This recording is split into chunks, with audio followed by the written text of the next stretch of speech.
ॐ नमो भगवते वासुदेवाय। शुक्लाम्बरधरं विष्णुं शशिवर्णं चतुर्भुजं प्रसन्नवदनं ध्यायेत् सर्वविघ्नोपशान्तये। गुरवे सर्वलोकानां विषजे भवरोगिणां निधये सर्वविद्यानां दक्षिणामूर्तये नमः।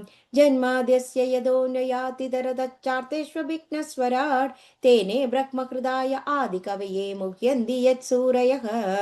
तेजो वारिमृदां यदा विनिमयो यत्र सर्गो मृषा दाम्ना स्वेन सदा निरस्तकुहकं सत्यं परं धीमहि। धर्मप्रोञ्चितकैतवोऽत्र परमो निर्मत्सराणां सदा वेद्यं वास्तवमत्र वस्तु शिवदं तावत्रयोन्मूलनम्। श्रीमद्भागवते महामुनिकृते किं वा परैरीश्वरः सद्य कृत्यवरुध्यतेऽत्र कृतिभिः शुश्रूषुभिस्तक्षणात्। निगमकल्पतरोर्गलितं फलं शुकमुखादमृतद्रवसंयुधं पिबत भागवतं रसमालयं मुहुरगो रसिका भुवि भावुकाः। नारायणं नमस्कृत्य नरं चैव नरोत्तमं देवीं सरस्वतीं व्यासं ततो जयमुदीरयेत्। यं प्रव्रजन्तमनुपेतमपेतकृत्यं द्वैपायनो विरककादर आजुगाव पुत्रेदि तन्मयतया तरवोऽभिनेदु तं सर्वभूतहृदयं मुनिमानतोऽस्मि। यस्वानुभावमखिल श्रुतिसारमेघम् अध्यात्मदीपमतितीर्षितां तमोन्दं संसारिणां करुणयाः पुराणगुह्यं तं व्याससूनमुपयामि गुरुमुनीनां। मूगं करोति वाचालं पङ्गुं लङ्घयति गिरिं यत्कृपातमहं वन्दे परमानन्दमाधवं। यं ब्रह्मा वरुणेन्द्ररुद्रमरुदस्तुन्वन्ति दिव्यैस्तवैः वेदैः साङ्गपनवनोद्विशति तैर्गायन्ति यं सामगाः।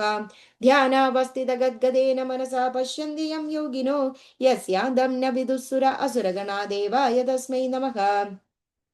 कोमलं कूजयन् वेणुं श्यामलोऽयं कुमारकः वेदवेद्यं परं ब्रह्म वासदां पुरतो ममां बोधैर्महद्भिर्य इम पुरो विभुर्निर्माय शेते यदमूषु पूरुषः भुङ्क्ते गुणान् षोडश षोडशात्मकः सोऽलं कृशिष्ट भगवान् भजांसि मे सच्चिदानन्दरूपाय विश्वोत्पत्त्यादिहेतवे तापत्रय विनाशाय श्रीकृष्णाय वयं नुमः। अद एकोनविंशतितमोऽध्यायः।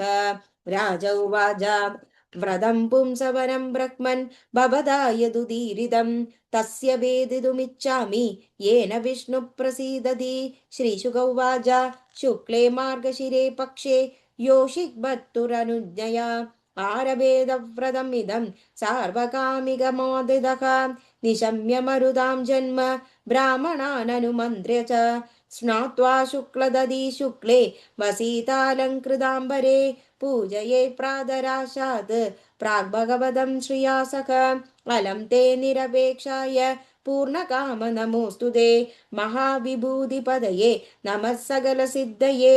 यदा त्वं कृपया भृत्या भूत्या तेजसा महिनौजसा जुष्ट ईश गुणैः सर्वैः ततोऽसि भगवान् प्रभुः विष्णुपत्नि महामाये महापुरुषलक्षणे प्रिये दाहे महाभागे लोकमादर्नमोऽस्तु ते।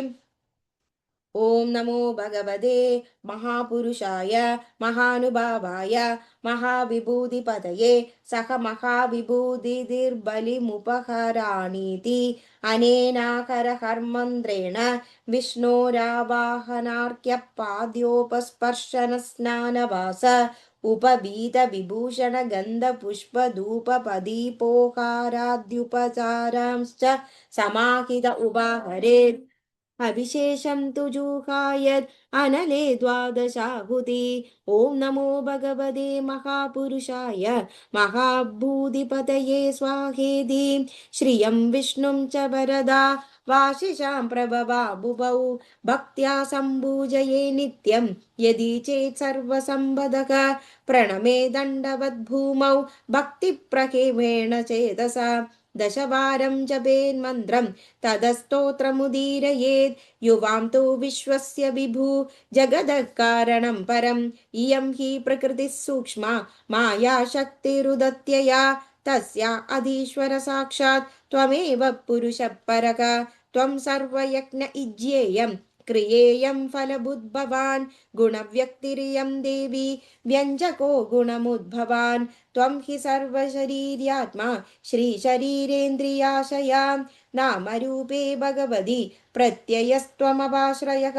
यदा युवां त्रिलोकस्य वरदौ परमेष्टिनौ तदा उत्तमश्लोक सन्तु सत्या महाशिषः इत्यभुष्टो यवार्वरदं श्रीनिवासं श्रिया सह तन्निसारोपहरणं दत्त्वा च मनमर्चयेत् तदस्तु वेदस्तोत्रेण भक्तिप्रह्वेण चेतसा यज्ञोशिष्टमवक्राय पुनरभ्यर्चयेद्धरिं पदिं च परया भक्त्या महापुरुषचेतसा प्रियैस्तस्तैत्वैरूपनमेत् प्रेमशीलस्वया पतिः बिभ्रयाल् सर्वकर्माणि पत्न्या उच्चावचानि च कृतमेकतरेणापि दम्पत्योरुभयोरपि पत्न्यां कुर्यादनर्हायां पतिरेतल् समाहितः विष्णोर्व्रतमिदं बिभ्रन्न विहन्यात् कदञ्जन विप्रान् स्त्रियो वीरवदीः स्रग्गन्धबलिमण्डनैः अर्चदेककरर्ह भक्त्या देवं नियममास्तिदः उद्वास्यद्देवस्वेदाम्नि तन्निवेदितमग्रदः अध्यात्मविशुद्ध्यर्थं सर्वकामर्दये तदा एतेन पूजाविधिना मासान् द्वादशहायनं नीत्वाधोपरचेरेच्छाद्वि कार्तिके चरमेहनि श्वो भूदेव उपस्पृश्य कृष्णमभ्यर्च्य पूर्ववत् पयश्रुतेन जुहुयाच्चरुणा सह सर्पिषा पागयज्ञविधानेन द्वादशैवाहुतिपतिः आशिष शिरसादाय द्विजै प्रीतैः समीरिताः प्रणम्य शिरसा भक्त्या भुञ्जीदत्तदुनुञ्जया आचार्यमग्रदकृत्वा वाग्यदस्सखबन्धुभिः दत्यात्पत्न्यै चरोशेषं सुप्रजस्त्वं सुसौभगम् एतच्चरित्वा विधिवद्व्रतं विभो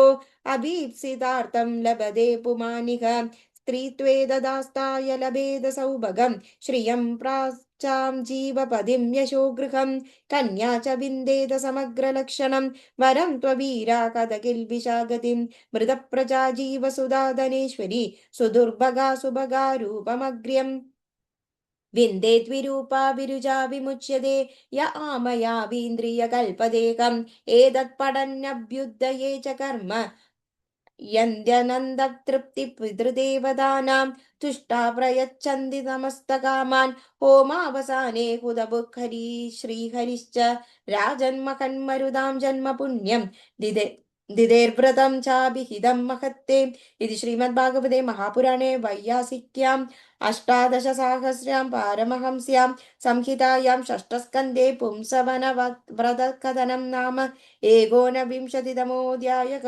समाप्तोऽयं षष्ठस्कन्धः सर्वत्र गोविन्दनामसङ्कीर्तनं गोविन्द गोविन्द थैंक यू।